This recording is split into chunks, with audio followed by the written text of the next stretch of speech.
Subscribe now and press the bell icon. Never miss an update. बच्चों नमस्कार। अब हम लेसन 3 की प्रश्नावली 3.2 का क्वेश्चन नंबर 2 करते हैं। क्वेश्चन नंबर 2 में इन्होंने मुझे 3 सवाल दिए हुए हैं।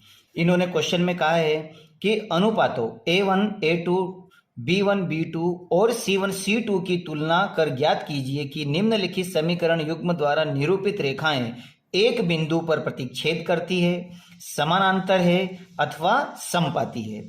इस क्वेश्चन को हम अच्छी तरह समझ लेते हैं ताकि आपको सवाल करने में परेशानी न हो।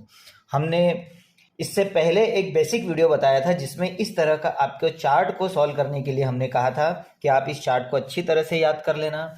इस चार्ट में उन्होंने यही बात पूछी है कि A1, A2 और B1, B2 की तुलना कीजिए, जिस तरह से हमने यहाँ पर इसकी तुलना की थी। और तुलना करने के बाद हमें बताना है कि ये जो रेखाएं हैं, अगर A1, A2 नॉट इक्वल आ जाता है B1, B2 इन सवालों को हल करने पर, तो मैं क्या लिखूंगा कि ये प्रतिच्छेदी रेखाएं हैं और ये ग्राफ में इस तरह से बनता है। और अगर A1, A2 equal B1, B2 not equal C1, C2 आ जाता है तो मैं लिखूंगा कि यह समानांतर रेखाएं हैं। और अगर A1, A2 equal B1, B2 और इक्वल C1, C2 आ जाता है तो ये समपाती रेखाएं हैं। तो मुझे इसी तरह से A1, A2 और B1, B2 की तुलना करके सिर्फ इनमें प्रतिच्छेदी, समानांतर और समपाती रेखाओं के बारे में बताना है। आप लोगों से निवेदन है कि अगर बेसिक वीडियो आपने इस प्रश्नावली का नहीं देखा है तो उसमें मैंने ये चार्ट बनाना आपको सिखाया था। सबसे पहले आप वो वीडियो देखें और इसके ये फार्मूलों को याद करें, उसके बाद ही आप अगली ये प्रश्नावली करें, नहीं तो आपको ये प्रश्नावली करने में थोड़ी प्रॉब्लम होगी। तो आइए अब हम इसी चार्ट के आधार पर इस प्रश्नावली को करते हैं। प्रश्न नंबर 1 में इन्होंने मुझे 3 सवाल दिए हैं और 3 सवालों के अंतर्गत मुझे A1, A2, B1, B2 की तुलना करना है। तो आइए मैं सबसे पहले तो इसकी तुलना कर देता हूं। तो A1 इन्होंने मुझे 5 दिया है, A1 5 है, B1 -4 है और C1 आपका 8 है। उसी तरह से A2 7, उसी तरह से A2 7, B2 6 और C2 आपका 9 है। अब हम इसकी तुलना कर लेते हैं। तो A1 A2, तो A1 A2 का मान है आपका 5/7 और वहीं पर आपके पास में B1 और B2 निकाल लो। तो B1 है -4/6, लेकिन ये दोनों कैंसिल हो रहे हैं तो इनको कैंसिल कर लो। तो -2 दूनी 4 और 2 तिया 6। अब हम यहाँ पर थोड़ा सा ध्यान दें कि A1 A2 5/7 है और B1 B2 -2/3 है। तो क्या A1 A2 और B1 B2 बराबर है? तो हम देखते हैं कि ये दोनों बराबर नहीं है। तो मैं लिखता हूं यहाँ कि A1 A2 नॉट इक्वल है B1 B2। अब हम अपने चार्ट में देखें कि यदि A1 A2 नॉट इक्वल है B1 B2 तो यह कौन सी लाइन होगी? प्रतिच्छेदी रेखाएं। हम क्वेश्चन को पढ़े, उसने यही पूछा है कि हमें सिर्फ लाइनों के बारे में बताना है कि प्रतिच्छेदी रेखा, एक समानांतर रेखा, एक समपाती रेखा है। तो जब ये A1 A2 नॉट इक्वल है B1 B2 तो यह कौन सी लाइन होगी? प्रतिच्छेदी रेखाएं। और ये आपका आंसर है। अगर इसी क्वेश्चन में अगर वो संगत असंगत पूछ लेता, इसके नेक्स्ट क्वेश्चन में वो संगत असंगत के बारे में पूछेगा। तो अगर ये A1 A2 not equal B1 B2 है तो अगर संगत असंगत के बारे में पूछता है तो हम यहाँ पे संगत असंगत भी लिख सकते हैं इस तरह के मान को देखकर। तो हम अगले क्वेश्चन में देखेंगे। अब देखिए क्वेश्चन नंबर 2, ठीक इसी तरह इसको भी निकाले। A1 A2 B1 B2 के मान कोफिशिएंट इसके निकाल ले।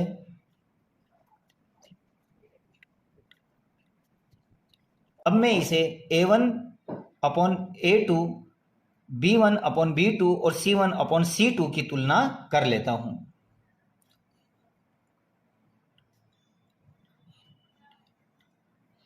देखो ये दोनों 9 से कट रहे हैं, 9 एकम 9, 9 9 दूनी 18। उसी तरह अब मैं लिख लेता हूं तो 3 एकम 3 और 3 दूनी 6, 12 एकम 12 और 12 दूना 24। तो इस तरह से मैंने तुलना करी और जब A1 A2 B1 B2 और C1 C2 की तुलना की तो मैं देखता हूं इसके सारे मान इक्वल है।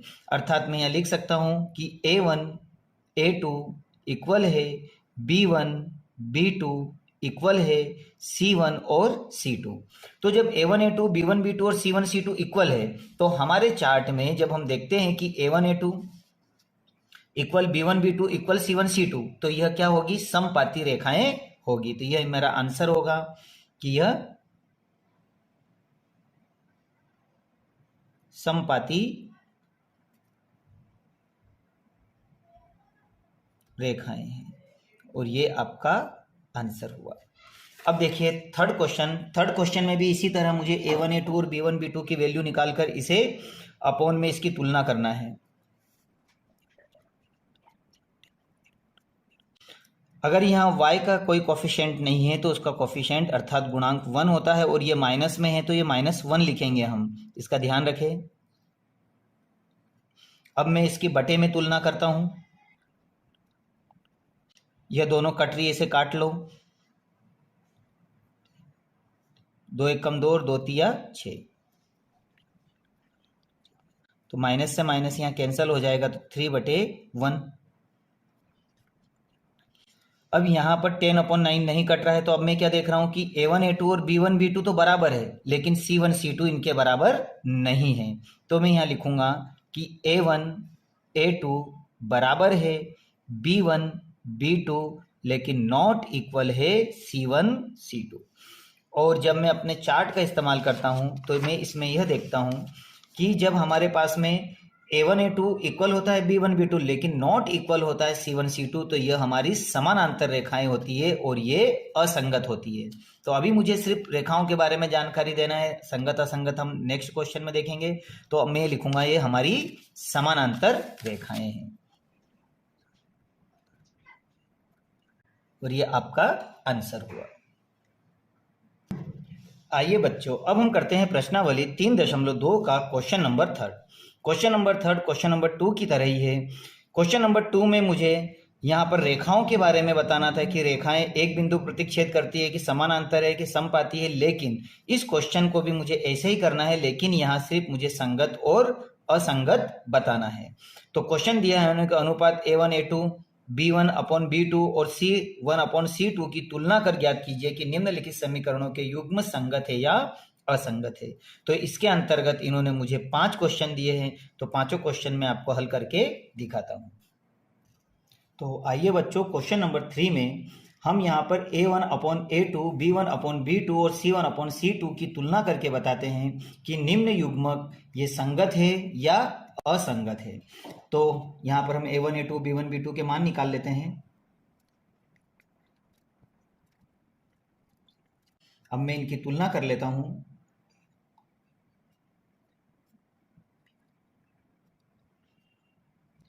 अब मैं यहां पर देख रहा हूं कि जब मैं इनकी तुलना करता हूं A1/A2 और B1/B2, तो ये दोनों मान बराबर नहीं है।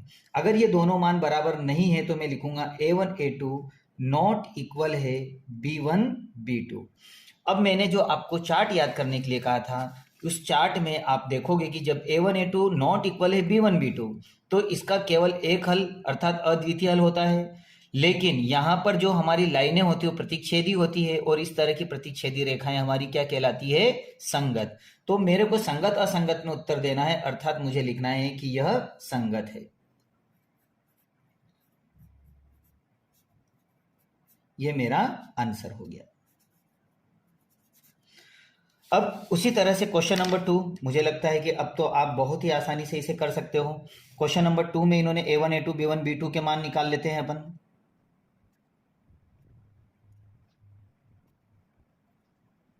अब मैं इनकी तुलना कर लेता हूं, ये दोनों कैंसिल हो रहे थे, इनको कैंसिल कर लो।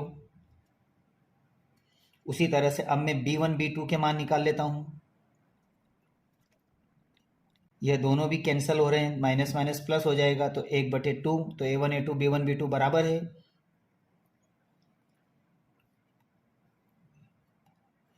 ये दोनों कैंसिल नहीं हो रहे हैं।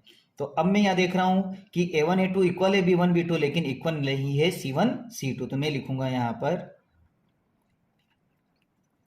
तो जब इस तरह के ग्राफ में मेरे पास आता है कि A1 A2 इक्वल है B1 B2 लेकिन नॉट इक्वल है C1 C2, तो मेरी लाइन क्या कहलाती है, ये समानांतर बनती है, और समानांतर बनती है इसलिए क्या हो जाती है, असंगत। तो मेरा आंसर होगा कि यह होगी असंगत, और यही आपका आंसर है। अब हम करते हैं इसका तीसरा सवाल। इसमें इन्होंने A1 का मान क्या दिया है, 3/2 7 दिया है। उसी तरह से A2 का मान निकाल लीजिए, B2 -10, C2 बराबर 14। अब इनको हम बटे में तुलना कर लेते हैं, 3/2 के बटे में 9। देखो इस तरह के सवालों को हल करने के लिए इसके बटे में कुछ नहीं है तो इसका रेसिप्रोकल कर दीजिए, तो इससे आपका सवाल इजी हो जाएगा। तो 1/9, इन दोनों को आपस में काट दीजिए, तो ये कटेगा 3 एकम 3 और 3 3 9, अर्थात 1/3 3 3 दूनी 6, तो 1/6।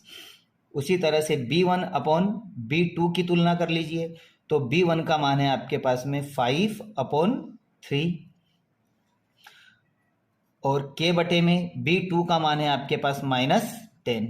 आप इसका जब रेसिप्रोकल करोगे तो इसके बटे में 1 है, तो आप क्या लिखोगे यहाँ पर 5/3 और इसको उलट गुणित करोगे तो -1/10। और जब इनको दोनों को हल करोगे तो 5 5 5 दूनी 10 और ये दोनों यहाँ माइनस की है ही सही, तो ये हो जाएगा हमारे पास में -1/6। तो यहाँ पर 1/6 1/6, लेकिन ये प्लस में है और ये माइनस में है, तो अगर ये प्लस माइनस में है तो ये बराबर नहीं है, तो मैं लिख सकता हूं कि ये A1/A2 नॉट इक्वल है B1/B2।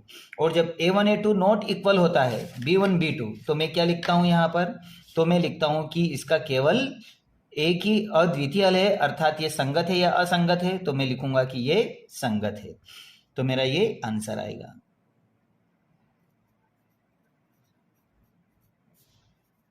और यही आपका आंसर है।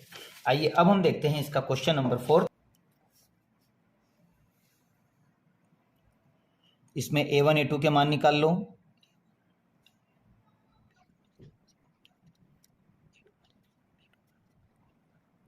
-22। अब इनकी तुलना कर लेते हैं अपन, तो A1/A2 5/-10, दोनों कट रहे हैं तो 5 और -5 2 10। उसी तरह B1/B2 की तुलना कर लीजिए, 3/6 और ये दोनों कटेंगे तो ये आ जाएगा आपका -1/3 3 3 दूनी 6।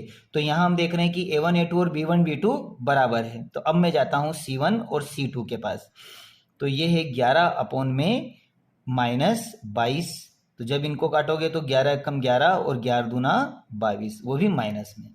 तो यहाँ पर A1 A2 B1 B2 और C1 C2 बराबर बराबर है, तो हम लिखेंगे A1 A2 इक्वल है B1/B2 इक्वल है C1/C2।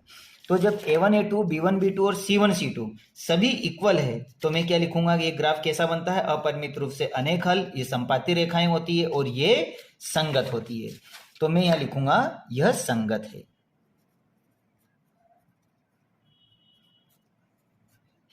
तो इस तरह से आपके ये चारों सवाल है। अब हम पांचवा सवाल करते हैं, तो पांचवा सवाल मैं आपको यहां बता देता हूं। तो यह क्वेश्चन नंबर आपका 5, इसमें A1 का मान है आपका,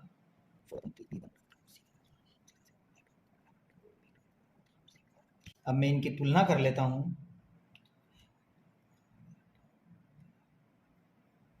4/3 के बटे में, अब यहाँ A2 का मान आपके पास क्या है 2, तो वही जो हमने पहले किया था, इसको रेसिप्रोकल कर लेते हैं। 4/3 इसके बटे में कुछ नहीं मतलब 1 है, इसका मतलब है 1/2, तो 2 से ये कट जाएगा, तो यहाँ बचेगा हमारे पास में 2, तो ये आ जाएगा 2/3। अब इस सवाल को यहाँ देखें, अब उसी तरह से मैं B1 B2 के मान ले लेता हूँ, तो B1/B2 बराबर हो जाएगा मेरे पास में 2/3, तो यह इसके बराबर है। अब मैं ले लेता हूं C1/C2, तो C1 के मान आपके पास क्या है 8/12, तो ये लिखा आपने 8/12, दोनों कट रहे हैं 4 से, 4 4 4 दूनी 8 और 4 3 12। तो हम यहाँ पर देखते हैं कि यह तीनों मान ही बराबर बराबर है, A1 A2 2/3, B1 B2 2/3 और C1/C2 बराबर 2/3। तो यह सभी अगर बराबर बराबर है तो आप यहाँ पर क्या लिखोगे, अगर ये सभी इक्वल है तो आप लिखोगे कि ये संगत है, तो आप यहाँ लिखोगे कि A1 A2 इक्वल है B1 B2 इक्वल है C1 C2, अर्थात ये संगत है और यही आपका आंसर है। तो इस तरह से हमने पांचों सवाल किए हैं, इनका स्क्रीनशॉट लेकर इन्हें अच्छी तरह से कर ले। हमें इसमें सिर्फ संगत असंगत बताना था, तो मैंने आपको पूरा सॉल्व करके बताया कि संगत असंगत कैसे है। आइए बच्चों, अब हम प्रश्नावली 3.2 का क्वेश्चन नंबर 4 देखते हैं। क्वेश्चन नंबर 4 में इन्होंने मुझे कहा है कि निम्नलिखित रेखीय समीकरणों के युग्मों में से कौन कौन से संगत है और कौन से असंगत है।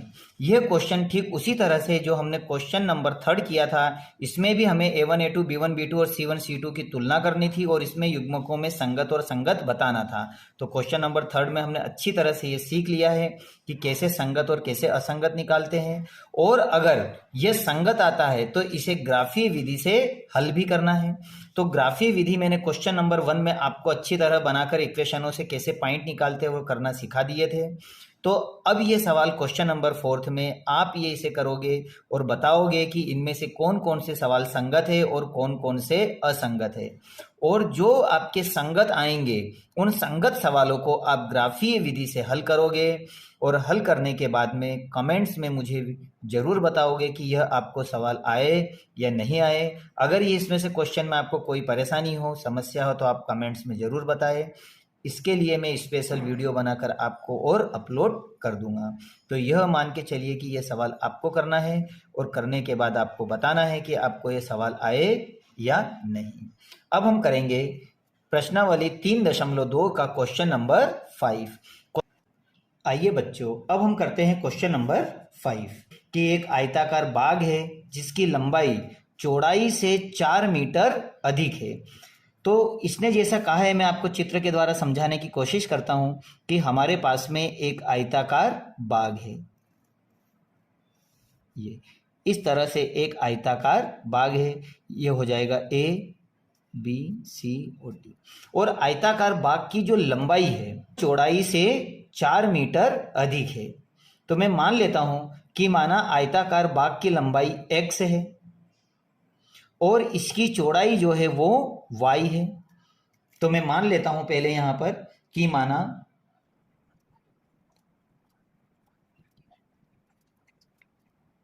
यह हमने मान लिया कि माना आयताकार बाग की लंबाई x मीटर है और चौड़ाई को हम क्या मान लेते हैं, चौड़ाई को मैं मान लेता हूं y मीटर। अब ये बोल रहा है कि एक आयताकार बाग जिसकी लंबाई चौड़ाई से 4 मीटर अधिक है। तो प्रश्नानुसार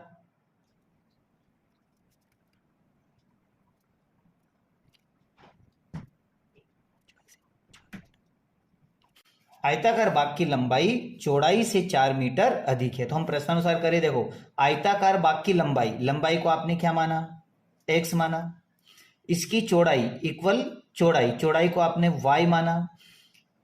चौड़ाई कितनी अधिक है, 4 अधिक है, तो 4 हम इसको अधिक कर देते हैं। अब देखो यहां पर वास्तव में लंबाई चौड़ाई से 4 ज्यादा है, लेकिन मैं चौड़ाई को 4 अधिक कर रहा हूं।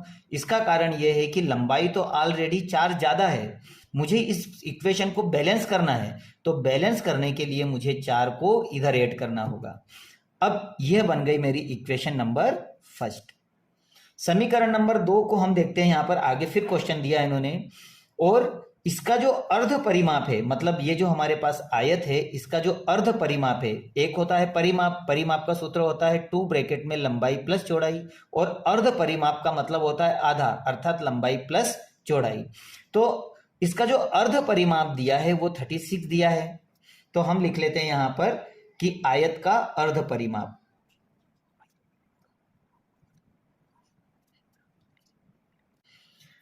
अब यहां पर इन्होंने बोला है अर्ध परिमाप, तो अर्ध परिमाप का फार्मूला हमें पता है। अर्ध परिमाप का फार्मूला होता है लंबाई प्लस चौड़ाई। क्योंकि परिमाप का फार्मूला, इसे थोड़ा सा समझ ले, क्योंकि परिमाप का फार्मूला होता है मेरे पास में 2 ब्रैकेट में लंबाई प्लस चौड़ाई। लेकिन जब मैं इसको आधा करता हूं, तो आधे के लिए मैं 2 से जब इसको डिवाइड करता हूं तो मेरे पास बचता है लंबाई प्लस चौड़ाई। तो इस तरह से अर्ध परिमाप का फार्मूला होता है लंबाई प्लस चौड़ाई बरोबर कितना दिया है इन्होंने, 36। अब आपने इसकी लंबाई क्या मानी है, x, और चौड़ाई को आपने क्या माना है y, तो बराबर कितना हो गया 36। यह बन गई आपकी समीकरण नंबर 2। तो बच्चों अब यहां से हम इस सवाल को दो मेथड से कर सकते हैं। एक में डायरेक्ट इसकी लंबाई चौड़ाई निकाल सकता हूं और एक में ग्राफ के द्वारा भी इसकी लंबाई चौड़ाई निकाल सकता हूं। तो मैं आपको इन्हें दोनों मेथड से करवा रहा हूं, आपको जो अच्छा लगे उस मेथड से करना। आपको लगता है कि मैं डायरेक्ट ही इसकी लेंथ ब्रेथ निकालूं तो डायरेक्ट निकाल लेना, और ग्राफ से अगर लगे तो ग्राफ से निकाल लेना। तो मैं इसको पहले डायरेक्ट करता हूं।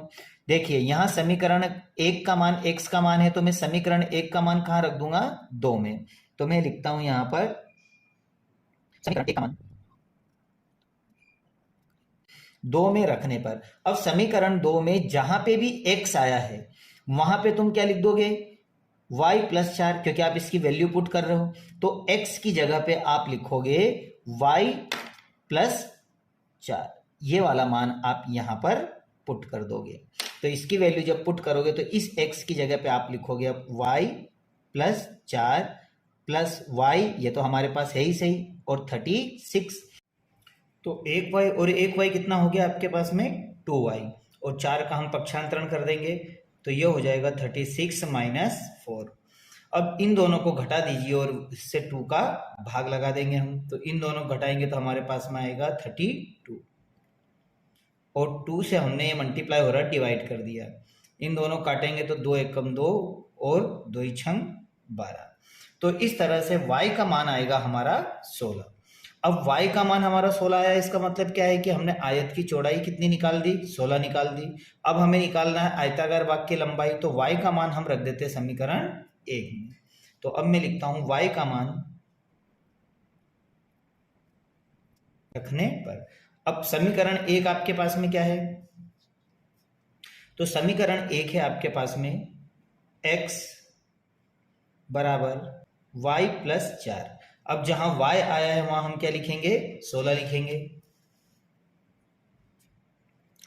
तो y की जगह हम लिखते हैं 16, तो x बराबर 16 प्लस 4 अर्थात 20। तो इस तरह से आयत की लंबाई और चौड़ाई दोनों ही मेरे सामने आ जाएगी। तो मैं लिख सकता हूं कि आयत की लंबाई कितनी है और चौड़ाई कितनी है। तो मैं लिखूंगा यहां पर आयत की लंबाई अर्थात x बरोबर 20 मीटर है, और आयत की चौड़ाई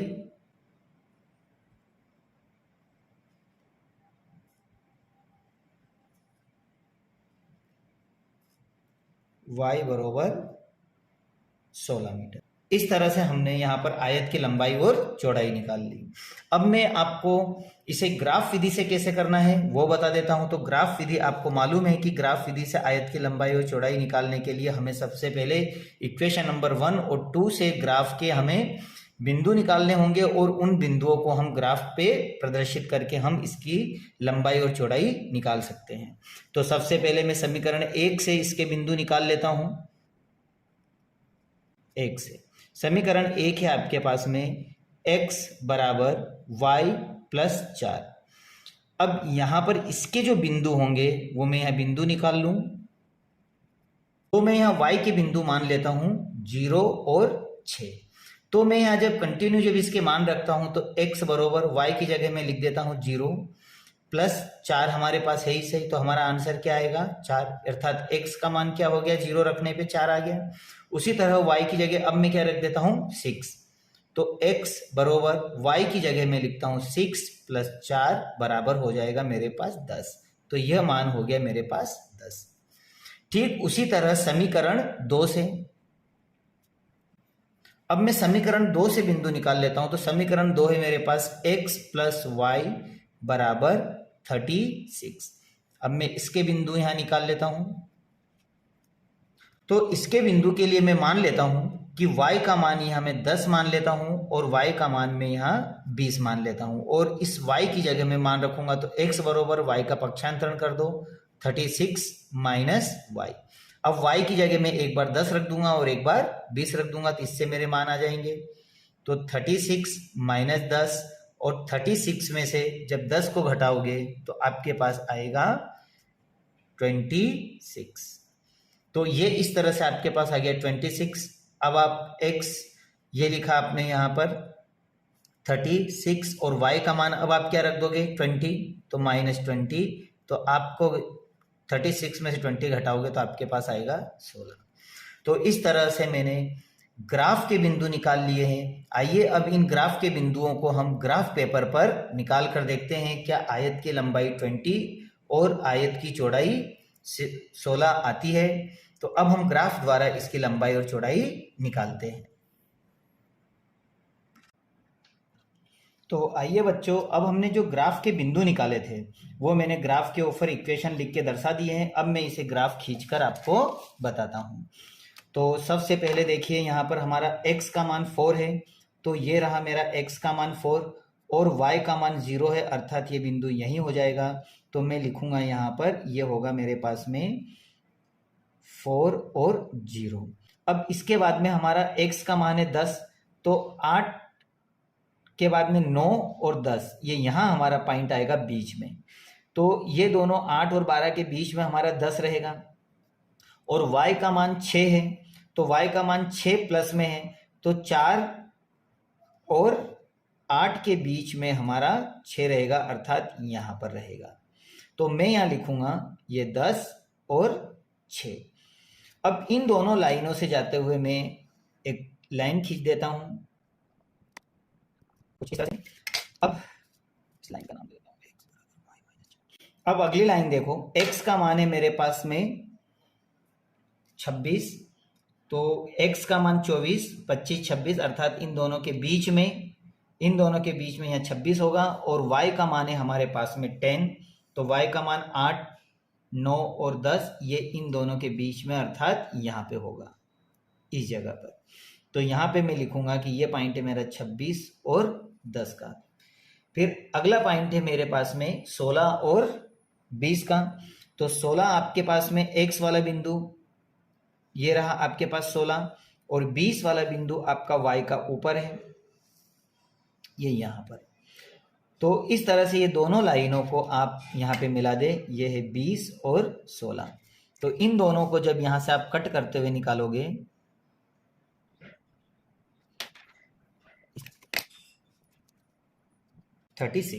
तो यह एक बिंदु के ऊपर यहां पर कटता है। अब इन बिंदुओं को अगर मैं मिलाता हूं तो देखिए x और y के आंसर अपने आप ही मेरे बाहर आ जाते हैं। तो x का मान मतलब 20 है, इसका मतलब है कि हमारा जो आयत है उसकी लंबाई 20 है, और y वाली लाइन हमारी 16 है। इसका मतलब ये है कि हमारे पास में y का मान अर्थात आयत की चौड़ाई 16 है। तो मैं कह सकता हूं कि आयत की लंबाई